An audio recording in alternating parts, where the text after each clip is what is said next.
Situasi di sekolah kami SMP Negeri 1 Ketungau Hilir itu berada di Desa Nangang Tungau, Kecamatan Ketungau Hilir, Kabupaten Sintang, berjarak kurang lebih 65 km dari pusat kota kabupaten.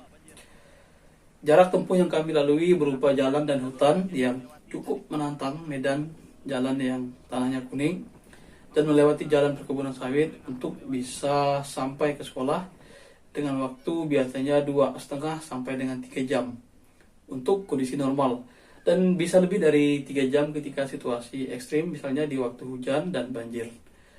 Kondisi alam di sekitaran sekolah kami yaitu daerah rawan bencana yang lebih dari setengah musim per tahunnya, itu beberapa titik di sekitar sekolah terendam banjir, termasuk akses untuk menuju ke sekolah, sehingga kadang untuk bisa sampai di sekolah, kami melanjutkan perjalanan dengan kendaraan air, tambang milik warga sekitar yang biaya perjalanan sekali nyebrang itu 50.000. Jika dihitung pulang dan perginya sekitar ratusan ribu rupiah. Tantangan yang cukup luar biasa untuk bisa sampai di sekolah SMP Negeri 1 Ketungau Hilir. Namun kondisi tersebut tidak menyurutkan niat kami untuk menjalankan tugas semaksimal mungkin sebagai seorang tenaga pendidik di SMP Negeri 1 Ketungau Hilir. Halo Sobat Geber GTK 2024. Assalamualaikum warahmatullahi wabarakatuh. Selamat pagi dan salam sejahtera untuk kita semuanya. Adil Katalino Bacuramin Kasaruga Basengat Kak Jubata. Arus.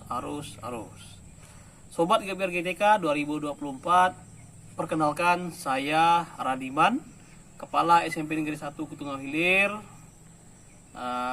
Saya ingin berbagi praktik baik kepemimpinan pembelajaran di sekolah dengan tema pemberdayaan komunitas belajar dan ekosistem sekolah untuk mendukung peningkatan kualitas pembelajaran guru di sekolah. Oke, penasaran dengan program yang akan kita jelaskan? Ikut saya ke kegiatannya.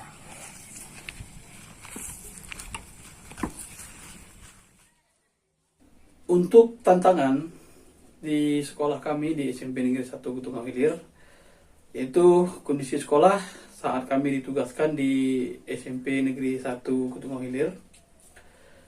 Sekolah masa transisi peralihan dari implementasi kurikulum 2013 ke kurikulum Merdeka.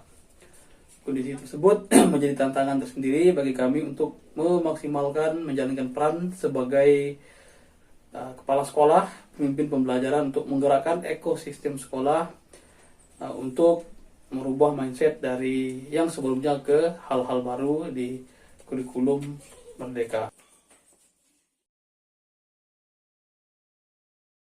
Dari tantangan yang kami hadapi tersebut, kami mencoba menjalankan program yang sudah kami sebutkan melalui aksi-aksi nyata di sekolah, yaitu 2 gerakan utama yang coba kami lakukan untuk mendongkrak kualitas pembelajaran, yaitu yang pertama dengan membuat komunitas belajar dan program berdampak yang mengantarkan murid untuk siap belajar di ruang kelas. Kami mengimplementasikan dengan pertama yaitu memanfaatkan dan memberdayakan komunitas belajar di sekolah untuk mengakses platform Merdeka Mengajar. Guru kami ajak untuk belajar bersama tentang bagaimana memenuhi kebutuhan belajar murid melalui praktik pembelajaran yang berpihak pada murid, khususnya dalam pembelajaran berdiferensiasi.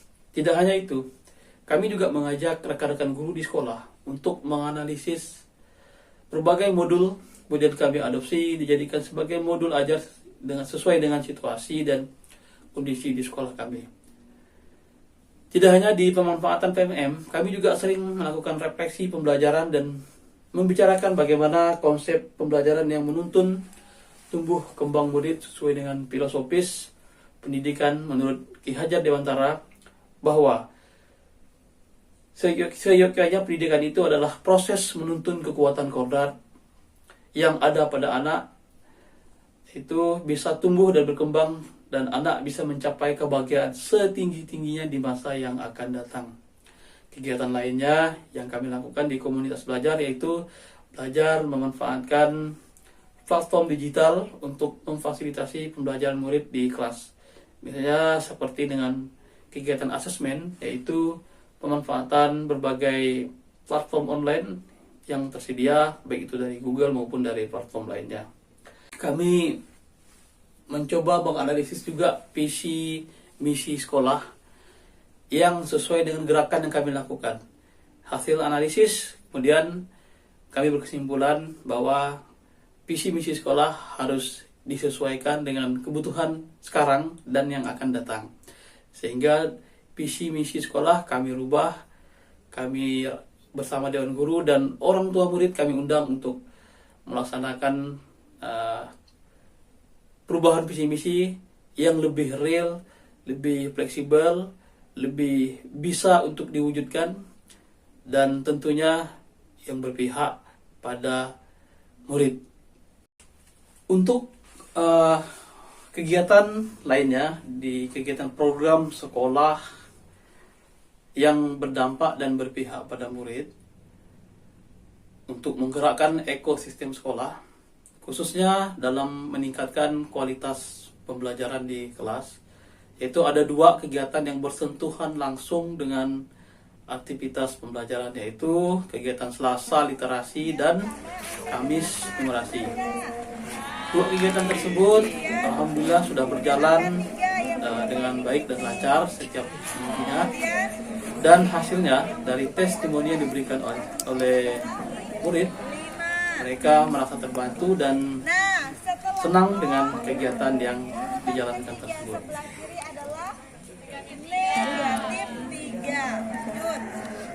Satu menyerupai tiang listrik. Kemudian tadi yang terakhir angka 17 Agustus kan? Alhamdulillah, proses tidak akan mengingkari hasilnya, atau sebaliknya hasil tidak akan mengingkari prosesnya. Begitulah mungkin yang tepat yang bisa kami gambarkan terkait dengan apa yang sudah kami laksanakan di kegiatan aksi. Seiring berjalannya waktu, berbagai gagasan yang kami lakukan, baik itu terkait dengan pemberdayaan komunitas belajar sebagai wadah peningkatan kualitas pembelajaran di sekolah, dan program berdampak yang juga untuk mengantarkan murid dalam peningkatan pembelajaran di kelas, hasilnya akhirnya mulai bisa terlihat. Di semester kedua, kami hadir di SMP1 Ketungau Hilir. Hasil pertama yang bisa dilihat yaitu dari peningkatan indeks kualitas pembelajaran di rapor mutu sekolah, penyajian pembelajaran oleh guru di kelas.